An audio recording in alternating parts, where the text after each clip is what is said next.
농업과 에너지의 공존을 모색하는 영농형 태양광이 농촌 부흥의 새로운 모델로 주목받고 있습니다. 하지만 확산 과정에서는 농지 훼손, 주민 갈등, 제도 미비 등 여전히 해결해야 할 과제도 적지 않습니다. 실현 가능한 대안은 무엇인지 문현철 기자가 짚어봤습니다. 고령화와 인구 감소로 버려지는 유휴 농지가 늘고 있는 농촌. 농지 위에 태양광 패널을 설치하고 그 아래에서 작물을 재배하는 이른바 영농형 태양광이 농촌 경제의 새로운 활로로 떠오르고 있습니다. 하지만 우려의 시선도 함께 존재합니다.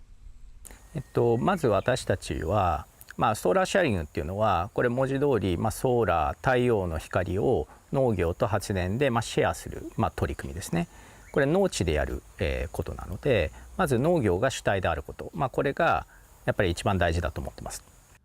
일본의 경우 농사는 뒷전인 채 발전 수익에만 눈독을 들이는 사례가 늘면서 난개발과 농지 훼손의 부작용을 낳고 있습니다. 이 때문에 제도 정비와 주민 수용성 확보가 필수 과제로 떠오르고 있습니다. 一つはやっぱりその行政とかの手続きを簡単にするってことですね。手続き大変だとみんなやる気なくなっちゃいますので、もう一つはやっぱりその農家が頼りにする団体、例えば地方公共団体だとか農協だとかそういったところが後押ししてくれるようになるのが大事だと思います。 고령 농가가 대부분인 현실에서 영농형 태양광은 농업을 이어갈 유인책이 될 수 있다는 평가가 나옵니다.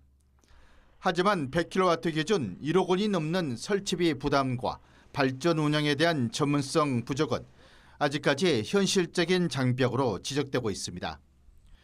전문가들은 정부와 지자체의 보조금 지원, 명확한 설치 기준 마련, 주민 참여 기반의 수익 구조 설계가 필요하다고 지적합니다. 농지를 보존하면서 에너지를 생산하고 그 수익은 다시 지역에 돌아가는 순환 구조. 영농형 태양광은 친환경 발전을 넘어 지방 소멸 시대 농촌의 지속 가능성을 설계하는 사회적 실험이 되고 있습니다. MBC 뉴스 문현철입니다.